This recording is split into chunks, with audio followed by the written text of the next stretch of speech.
And welcome back to the Women on Amazon podcast. This is episode 38. So for all the show notes for today, you will be able to go to womenonamazon.com/38 to get any show notes and links. And today is a little bit different. I'm actually talking to somebody who's not involved with Amazon. I'm joined today by Kathi Burke. Hey, Kathi. Hi there. Thanks for having me on and being the straggler in your flow. Oh, you're not a straggler at all. I think what you've got to talk about is fabulous. So just a quick introduction of Kathi. Kathi is a board certified professional organizer, image consultant, author, and speaker. Kathi is founder of the Organized and Energized.com, a professional organizing and image consultancy. Her mission for the last 17 years is to, I love this, remove the unnecessary, add space, transform and energize lives. Wow, that's awesome. Since launching her consultancy in 2004, Kathi has published 2 books, and her advice has been featured in multiple US media outlets, including Oprah, Martha Stewart, Better Homes and Gardens, Entrepreneur Magazine, etc., etc., etc. Wow, Kathi, I'm honored that you're here. Thank you very much. And today we're going to be talking about organizing hacks and how you can use them to have a more organized and energized life, which especially right now we very much need. I know there's been a lot of people who are now working from home who are trying to figure stuff out at their home offices. So I'd really like to focus very much on that. So welcome, Kathi, again. Oh, thank you so much. Yeah, everybody's working from home. You know, we're all stuck in our homes. And what I've found is that the more that we're in one space, the more that we see all the stuff that's around us that's not supposed to be there. And the more enclosed we feel. You know, when you're stuck at home, you start feeling like the home is kind of collapsing onto you, especially if you have too much stuff. Yes, too much stuff and kid stuff and pet stuff. So let's back up a little bit. So for the last 17 years, you've been doing this organized. As a female entrepreneur, which is something that's of interest to all of us, what were you doing before? Before this, I was a licensed captain, and I was delivering boats. And actually, that's kind of what segued into being an organizer, because I would set sail and I would live out of a duffel bag. So when I packed my duffel bag, it had to be exactly what I needed. And when you're out to sea and you can't go to, a store to get something. So it had to be fairly organized. And not only that, when I got aboard, I had to know where everything was and have that very organized, because if the squall hits, you need to grab your gear real quick. Right. So what happened is after I got back to shore, I would look at my apartment and realize that nothing was significant that I had left behind. Like nothing even really mattered. There wasn't that much that was important. So I started the deep purge even back then, sailing. Then whenever, I'd purge a little bit, when I set sail again, it'd be easier to pack and easier to move. And so I realized that with space, you have more time and you have more clarity about what's important. And that's basically what led me into becoming a professional organizer, is realizing that space is really critical for us to thrive and to have freedom. Sure, absolutely. And I guess, over the last couple of years, that's come very much to people's fore with people like Marie Kondo, with her amazing Netflix show, which even inspired my daughter to clean her room. It was awesome. Yay! So that's absolutely fantastic. Now, you say you're a board certified professional organizer. What does that mean? Which board? Who certifies it? It's the board. It's the board certified professional organizer. It's BCPO. You actually have certification in Australia. There's also a certification in Canada. Mm-hmm. What it means is that I've had extensive training. In order to sit for the U.S. board, you have to have 1,500 hours paid experience. We have an 80-book curriculum, or we did it back at the time when I studied for the board. And you have to continue your education. So every year I have a certain amount of education that I have to continue. So it just means that I've been around a long time, have a lot of experience, studied a lot of flow and a lot of processes, so that I can take better care of my clients that way. Right. So what you're saying is you're not somebody who watched a Netflix show and all of a sudden said, hey, let me come organize your life, right?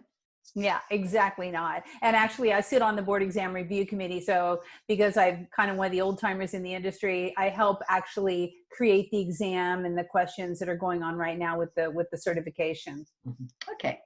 So what is, like, when you go into people's homes, is that right? I go into people's homes, their corporations, and their small businesses. So you can find me everywhere. Okay, so for the purposes of today's conversation, let's talk about our homes, because that's where we're all working from. So Yes. when you go into somebody's home and into their home office, what is the very first thing that you look at to see if and how much organizing and decluttering they need? Well, I generally always start with the papers because there's always piles of papers somewhere. And I try to figure out what, if there, well, first off, I look at any piles that are happening, and typically it's paper, especially with home-based businesses and home-based entrepreneurs, because no one teaches us what to do with our paper. And oftentimes it'll just pile. And a pile represents to me an undone task, avoidance, procrastination, or indecision. And so I tackle that first, because a pile is just, especially for us women, it's like, it's that psyche thing in the back of our mind. It just is laying there going, screaming for attention. Because we don't do well with piles or with clutter in our life, typically more than men. They can just shoot over it and not look at it. So I start with the piles, and I try to see what is in the pile. You know, is it something that's current now? Is it something that's already a past event? Is it anything that they need? And so it's all about the paper flow. And I'm all about flow anyhow. You know, what in the office is flowing? What in the office is not flowing? Where's the bottleneck to the productivity? And that's always where I start. But generally, it's always papers to begin with. Okay, well, see, I'm looking around my desk and it's full of piles. So, yeah, okay. And aren't they screaming at you? Aren't they screaming at you going, you know, do me, No, finish me, do I that. love my piles because I know exactly where everything is. All right. You Maybe could be that's a just the way my brain works. Well, you could be a professional piler, and there are a few. There's about 2% in the world that I've found that are professional pilers. What that means is that you know what every pile is, you know what you need to do with it, you know the timeline behind it, and most importantly, if I ask you to find something, Regina, you could find it like that within absolutely. 30 seconds. Yeah. That's my excuse, and I'm sticking to it. So tell me, I love it. why? Like, why should people be better organized and declutter their, offices, their homes, and their lives? What's the big why for that? The big why is you have more free time, basically. If you take the time to get organized, you have more free time later, which gives you more freedom, which gives you more success. So Abe Lincoln said it succinctly. We love him as Americans. 1 hour, 3 hours of preparation, 1 hour of preparation saves him 3 hours of perspiration. So if you take the time to get organized and put systems in place, you actually have more time. And what's the one finite thing in the world that we cannot get more of? That's time. Yeah, time, absolutely. Right? So time's the big payoff for being organized. When you have systems in place running in the background of your life that are doing all the little nitty stuff, I call it eliminating the busyness out of your life and getting down to business. So if you can take the time to organize and create systems behind the scenes working for you, and you know this, I know you do yourself, you do a lot of this, that you have more time to be effective and get down to business, make more money, get more success, mainly have more free time for your family and for your friends and for your life. Yeah, well, my life these days is mostly in my office, but that's a conversation for another time. So what do you feel is the number one block that stops us from getting our lives and our offices and businesses organized? Well, the number one thing that people tell me is that they're in overwhelm. They're overwhelmed. They want to get it together, but they have no idea where to start. And that's the number one word: overwhelm, right? Yeah. I know I have to get it together, but I have no idea. And when I start thinking about it, I freak out and I shut down and I just walk away, right? Shut the door. I hear that. Yep. So, you know, the idea to eliminate overwhelm is basically just to start somewhere. And don't start with your master closet. You know, if you're going to do home, start with your sock drawer. It makes it really, really easy to get started and feel masterful. The more things you can master and the more systems you can put into place that are sustainable for yourself, the more empowered you're going to be, and the easier it's going to be to create systems later. So, you know, starting no matter where and finishing before you quit is the key. So don't start with something really hard. Start with something very easy. Maybe it's just your one desk drawer in your desk, the top drawer. You know, try to make sense of that and create order around that. And you'll feel so empowered and so joyful. Actually, I have a lot of clients, they just keep opening up the drawer to look at it because it makes them feel good. You know, it makes them feel like they're masters of something. And that they've taken action and they've actually created order, which is what it's all about. You know, another thing is that when people start organizing, I really want to know why. I want to know the why. You know, people will say, well, it's just to get rid of stuff. Well, that's not the why. You don't want to just get rid of stuff. Why do you want to get rid of stuff? Well, I feel enclosed. I feel not spacious. I feel like this is driving me insane. You know, so if you know the why you want to get organized, that helps you get to the finish line. And I talk about that a lot in this free report that your people are going to receive, the 6 steps to organize your amazing home office. You can download that. And the why is so very important. You've got to come up with the reason, and that will keep you ticking until you get to the end line of your goal. And that's very much the basis of all goal setting. You know, it's very much, there's no point, it's, you know, why are you in business at all? You know, why are you trying to achieve, why are you trying to better yourself? You know, the why is really the underpinning of any goal, including, of course, this one. So you told me you've got a little secret hack that you can help people with to get started getting organized. What's that? The secret hack is just to begin, and I already alluded to this. So don't not start because you don't think you can do it. Start small. I think that's hack number 1. Start very small. Like I say, your sock drawer. You don't have very much. See, what it is where you start getting overwhelmed is when you run into the emotional energy and the emotional snags of it all. So generally we don't have any emotional snags with our socks, right? So you can just start there. You know, you'll find the lonely soldiers and you can get rid of them. You'll find the ones that you hate anyhow and just create order in some type of a small space. And that actually is a secret hack, is start small, start where you can, don't not finish. Always finish. And do you have a way of you know, assessing whether to keep something or throw it out? Oh yes, it's the do you need it? Do you love it? Do you use it? Okay, and all of us organizers say the same exact things, maybe in different words. Different words, yeah. So yeah, it's all the same, and the same basic organizing 101 principles. Like, do you need it? Is it something that you actually need in order to live?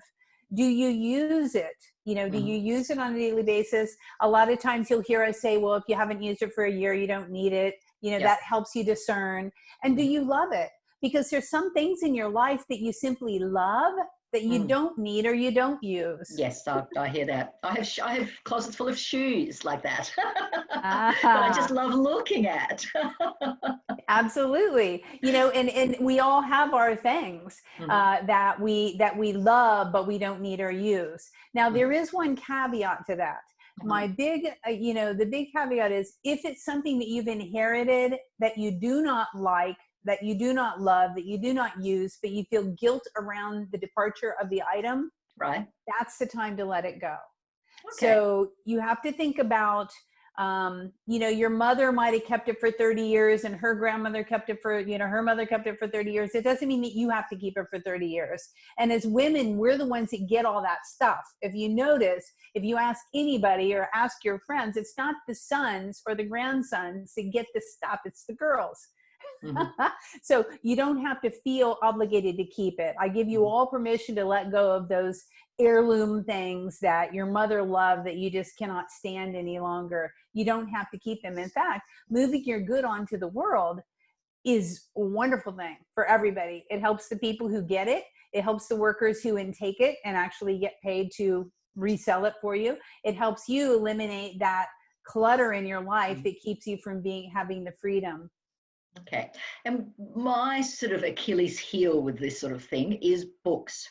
What is your thought on books? I mean, I had a look at one of my many bookshelves the other day, and I've got travel guide books that are 30 years old that, I'm loath to get rid of because, they mean so much to me. What are your thoughts on that? Because they do take up a lot of space. They take up a lot of space and they're really heavy. Like when you go Yes. to move, paper weighs more than anything per square inch, So I have the same problem because as an author, speaker, writer, I love my books, and I've just now finally gotten into Kindle. Finally, I was, I still love my paper. But okay, so this is what I had to do because we have an issue around that as well.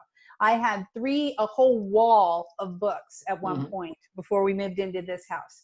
And I had to with any organizing, you have to make an agreement with yourself, Regina, like how much is enough? And we all have a little bit different idea of how much is enough of any type of thing.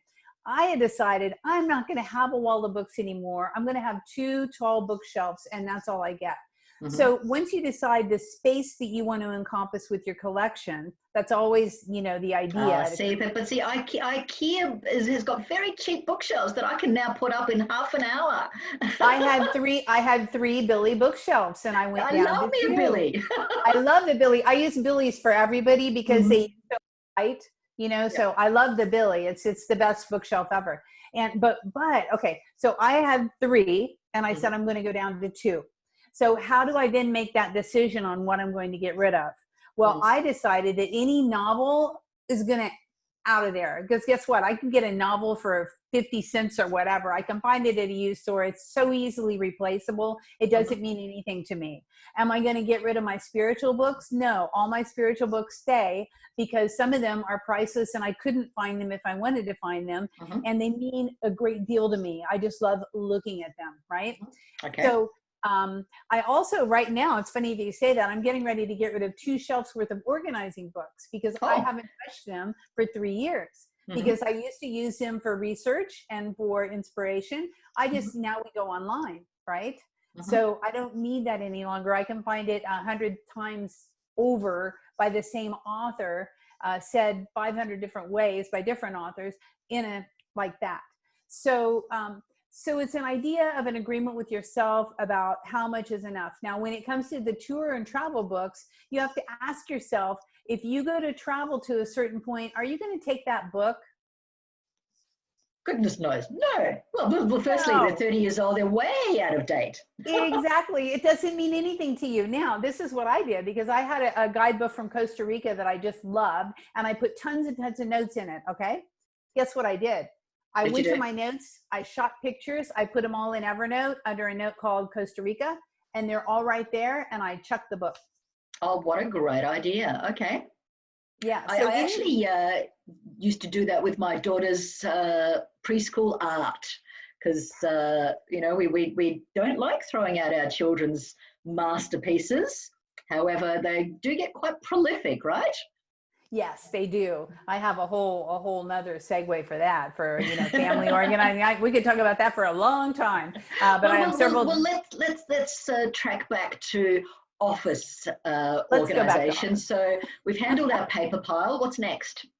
Okay, what's next is let's look at our contact database. I can't tell you how many people don't have a proper contact database.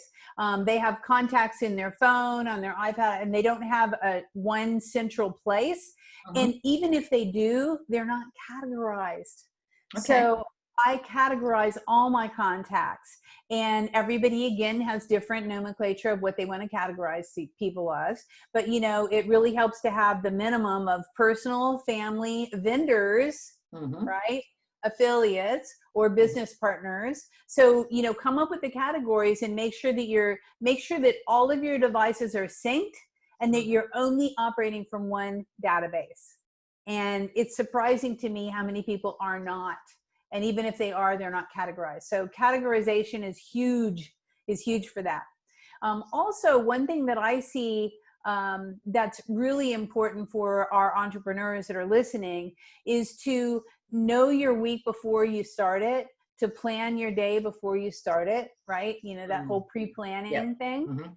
And the reason that I say that is because you really, the most important thing is to plan a 4-hour block of time for nothing but your big project every week. Yes.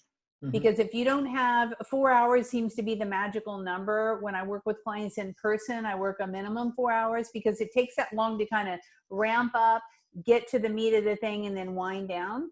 So having one 4-hour block, I always say the same time, same bat channel every week. Maybe it's Wednesday from 1 to 5 is when you're always going to do your big project. If you don't set aside one 4-hour block of time for that big project, it'll never get done. True. If you do set aside 4 hours a week, what happens? You have 16 hours that you put into your big goal. Do you think you're not going to get your big goal within like a couple months? Absolutely. What a great great piece of advice. Are there any particular resources, sort of online resources that you use in terms of databases, calendars, that sort of thing that you would recommend? I put all of my clients in Google Suite.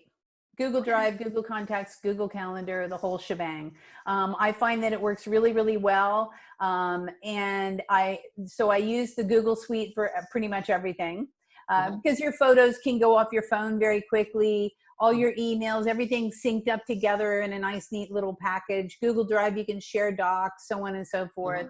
So I use that. I also use a password vault. So I use LastPass. There are several on the market. They're free. It's a way that you don't spend hours trying to find your passwords, and as long as you can log in. I have mine in my notes on my phone, as I'm constantly scrolling through going, what's the password to that one? And that is not safe. That's not safe. So use LastPass. It's free. And as long as you have internet, anywhere in the world, you can find your passwords. And you can put special notes in there, which as a traveler, you'll love this, Regina. You can put your Social Security, your passport number, all your important documents in LastPass and have them there. Again, all you need is to be able to get onto the internet somewhere, somehow, some way. And you have everything at your fingertips that you need, which is invaluable. And it'll save you hours off of your week just trying to find the stupid password for whatever, because they make us change our passwords. So LastPass, the motto is. I hate that. Just when you remember it, it's like, oh, damn, I've got to change it again. I'll tell you how many times I've had to recreate a new password because I've forgotten one that I'd created the week before. So. Yes. Yeah. Love it. LastPass will rock your world. So go for that. Beautiful.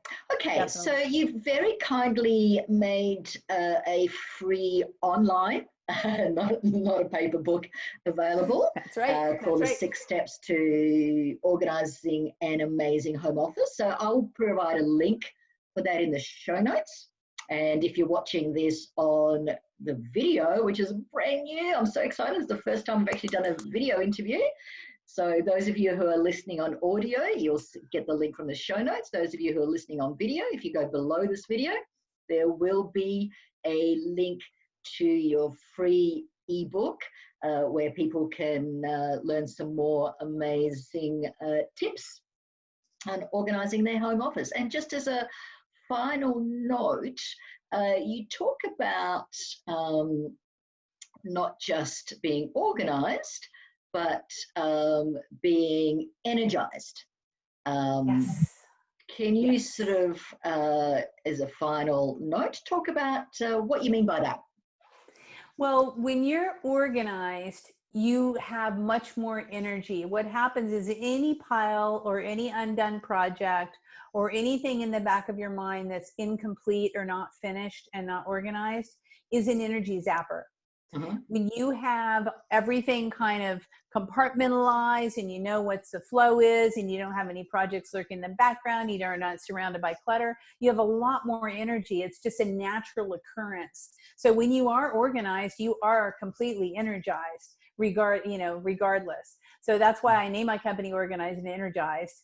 And I think it's so very important. It's the missing link, I think, for people who are sleep deprived, A lot of my clients are unable to sleep because of the niggly things in their mind of unfinished things that are happening in their life, because they haven't put closure and gotten things wrapped up in a nice little bundle and organized in some system where they know that it's going to get done or it has been done.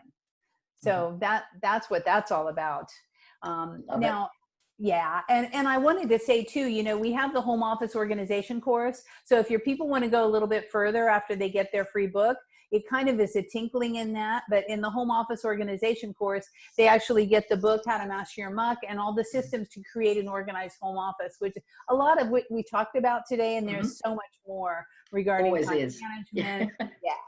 So that's available for people if they would like it, and they'll learn about that after they beautiful. And we'll have links to that that people can access. So that's awesome. Thank you so much for your time, Kathi. It's been both a joy and also I'm feeling a little bit guilty because the bookshelf behind me here is actually not my bookshelf.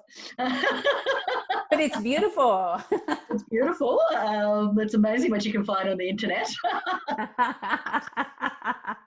I love it. I love it. So thanks for your time. And again, I encourage, you know, for everybody who's listening or watching, that, you know, we're all working from home offices and, you know, to get a little bit organized, create more time and energy in our lives. Thank you, Kathi. And I look forward to hearing back from people as to what they've done. Maybe some before and after photos in the Facebook group would be awesome. And I'm not sure if I'll start that particular trend, but who knows? I want to see your bookshelf. You can do it. You can do it. Oh, yeah. Thanks, Kathi. Take care. Okay. Thank you so much.